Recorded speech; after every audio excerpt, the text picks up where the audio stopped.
Hello, my name is Jesse Chotiner. I am doing the work for Fundamentals of Aerodynamics Project 3, which is combined Poiseuille and Couette flow. I'm working with Connor Freed on this project, so he will also have a link to his video showing the same process. As you can see, I've already done it here on the left, but we're going to do it the exact same way again. We're going to do a fluid flow fluent here, and I'm going to open a separate CADing software because for every project I've used this. It's not really difficult to do it in that one, but I'm just very used to Inventor. So when we create our surface, we need to create our top plate and our bottom plate, and the length and height have to follow the relation of length equals 150 times h. And we also have to make sure it goes with our Reynolds number. So the numbers you'll see for length, density, and viscosity will all calculate with a Reynolds number of around 2041. And you'll see that throughout the process. So what we're going to do is we're going to go to document settings, and we're just going to change the units to millimeters because it just, actually we're going to change it to meters really quickly. And with that in mind, we're going to build our sketch. So we're going to use a line tool to do this, and we're going to do meters is 0.005 as our height, and when you do 0.005 times 150, you get 0.75. And again, this is all in meters. And then we're going to go 0.005. And we're going to enclose this entire thing. As you can see, it's starting at 0, 0, and that should be pretty good. So we're going to click Finish.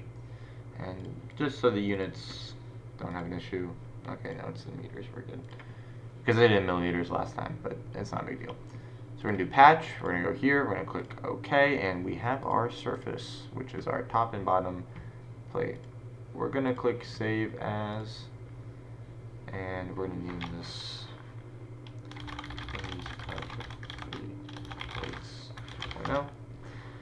We're also going to do CAD format, and we're just going to make it as a step file as well. So there we go. We have our step file, and now we're going to go close this, and we're going to go back into Fluent, and as you can see, you can just go to Import Geometry, and here is our step file. Click OK. There we go. Now we're going to open our mesh, give that a second to load. Alright, so we're now in the mesh, and what we're going to do first is we're going to go here, just click Generate. Shouldn't really show anything. It shows very small divisions. So because this is very small, we're going to use number of divisions instead of element sizes because the element sizes are going to get very, very small. So we're going to go to Sizing. We're going to click on the top and bottom edges. We're going to go here. We're going to go to number of divisions.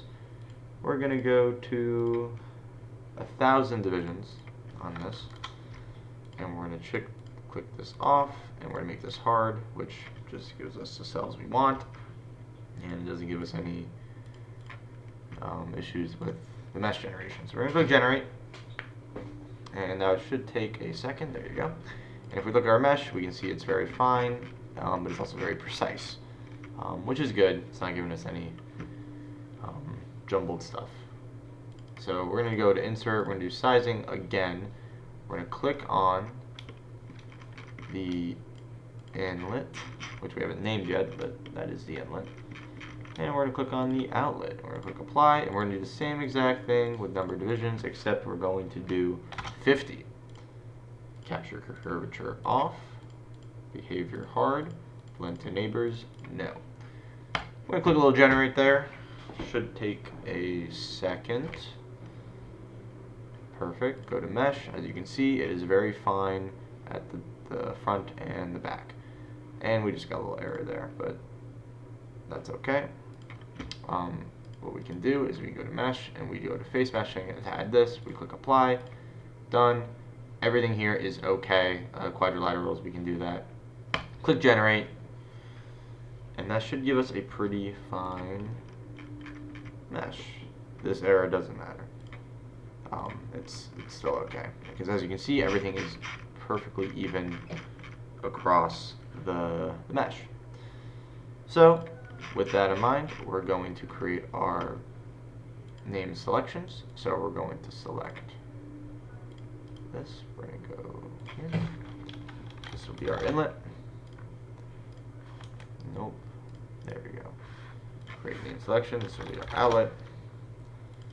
And then here we have create name selection. We're going to do top wall. And we're going to click this, and this will be our bottom wall. And if we go to our name selections, we can see inlet, outlet, top wall, bottom wall. We're going to click generate again just so that's all updated, and that should be good. And I'm going to exit out here, and we're going to go back to workbench. Okay, so we're back in the workbench. Our mesh has been updated, and we're going to go into setup now and begin our simulation. We're going to do double precision for solver processes, which is the maximum we can use on the student version. Give this 1 second to load. Alright, our solver has opened, and let's get started. So first we're going to go to models. We're going to go to viscous, and we're going to switch this to laminar because this will be laminar flow. Also, switch my residuals really quick to a smaller value. Click OK. Alright. So we're going to go into materials, and we're using air. I know, very basic. And the values we're using for density is going to say 1.225. I do have to change the viscosity to something a little less reasonable. I have found to use this viscosity that works. The assignment says to input your density and viscosity to match the Reynolds number. The velocity has to say 5 meters per second, so I decided to change the viscosity. So the viscosity is going to be changed. We're going to do change create. If you do this viscosity and density with the 0.75 meters and the 5 meters per second, that will give you a Reynolds number of 2041.67 exactly, like I mentioned before. So we're going to go change create. We're going to go close, and that's good for our material. Cell zone, that's really good. And now we're going to do our boundary conditions. So we're going to go to inlet. This is from the project. The free stream is 5 meters per second. It is incoming. For our internal, that's fine. Outlet, there's nothing to do there. But this is the big one. So we got to make our plates have a velocity to them. So we click moving wall, keeping it in the no slip condition, which makes sense with the 2D viscous, steady, laminar, incompressible conditions. And we're going to click a speed of 3 meters a second. This is going in the positive direction, so x1 is okay. We click apply. We go to the bottom wall, and we're going to do a pretty similar thing. We're going to do moving wall. However, speed is 2 meters per second going in the opposite direction, negative. So this will be -1, showing that we're going in the opposite direction. Click apply, close. So that should be pretty good for our boundary conditions, properties, and everything. Something else I'm going to add is we're going to do a surface at the midline and endpoint. Let me go to here instead. Line rating. Now, I'm going to do this again in post-processing, but I just like to show that the results should be the same in the solver and in post. So because we started 0, 0, we're going to the half point line, which is those x's, and we're going up to 0.05 for that. We're going to click create, and we're going to do the same thing because the assignment tells us to do the mid and end points. So we're going to go to end point. We're going to go 0.74, which is basically right before the end, and that's fine, 0.005. And click create. So now we have all those. We're going to go to our initialization. We're going to click initialize. Boom. Give 1 second to load. Alright, initialization is good to go. We're going to go to run calculations here. We are going to do 150 iterations. It should converge. We're going to click calculate. And I'm going to pause it as it gets ready, but once it starts, I will unpause it to show the calculations. Alright, so the simulation is done. Was going to unpause it. Give it 1 second to finish that. But as you could see, it went really quick and it converged. Okay, calculation is complete. We can click OK. You can see the scaled residuals look very good. And I'm not going to show the contours here, but I am going to show 2 plots at the midlines. So to do this, we have to do position on y-axis, and we have to switch this direction to make sure. So velocity will be on the x, direction will be on the y. And if we click midpoint, save and plot, as you can see, this is, ignore this for now, but this is what it shows in Solver for the midpoint. And if we go to endpoint, it shows the exact same thing, which shows you that the flow is fully developed by the midpoint. And now when we go to post-processing, this should not be there, but I just wanted to show that really quick. So we're going to exit out of here. We're going to do this. Give it a second to load out. Alright, so we're back in Workbench. We're going to click Update on our solution, and then we're going to click Update on our results.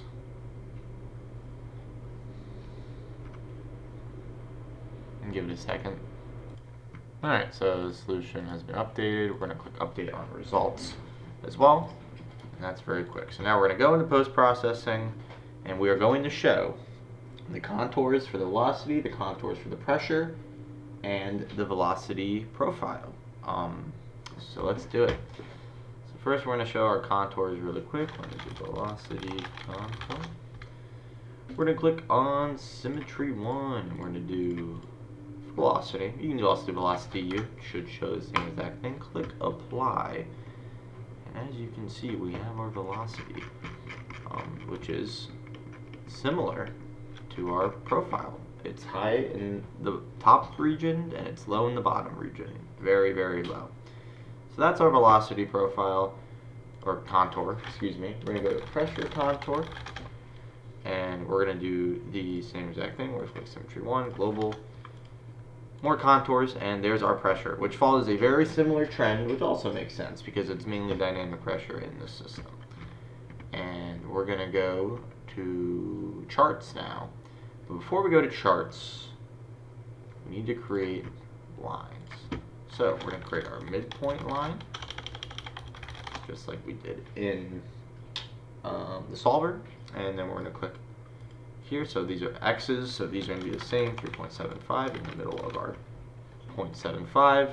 This one's going to be 0, this one's going to be 0.005. So it's going from bottom plate to the top plate. That's wrong. That's right. 100 samples as well. Click Apply, and boom, our midpoint. So now we're going to do the same exact thing for our endpoint. And we're going to do 0.74, 0.74, and that's a 0. That goes to 0.005. 100 samples. Click Apply. Now we have our things. So we're going to go to Chart. We're going to do Velocity Profile. And we're going to go to Data Series. We're going to have 2 data series. One for the midpoint, which is going to be, you guessed it, at the midpoint. Apply. And now we're going to do it again. And we're going to do endpoint at the, you guessed it, the endpoint. Click Apply. After that, we need to select the variable. So our x-axis is going to just be velocity. We'll click velocity u though. And, oh wait, velocity u, and then our y is our y. So x-axis velocity u, y is y. That should be pretty good. Let's click Apply. Boom. As you can see, we have the midpoint and endpoint on each graph, or on the same graph, and they overlap each other, which once again is showing us that the flow is fully developed way before it hits the midpoint of the structure, or the surface, I suppose. And that's it. Using the density and viscosity, again, and the velocity and length of our system. Reynolds number was around 2041, which is less than the critical number for laminar flow. And we showed velocity contours, pressure contours, and right in here is your velocity profiles. We will calculate the maximum velocity and height from the Fluent results and the pressure gradients in the report. But thank you very much.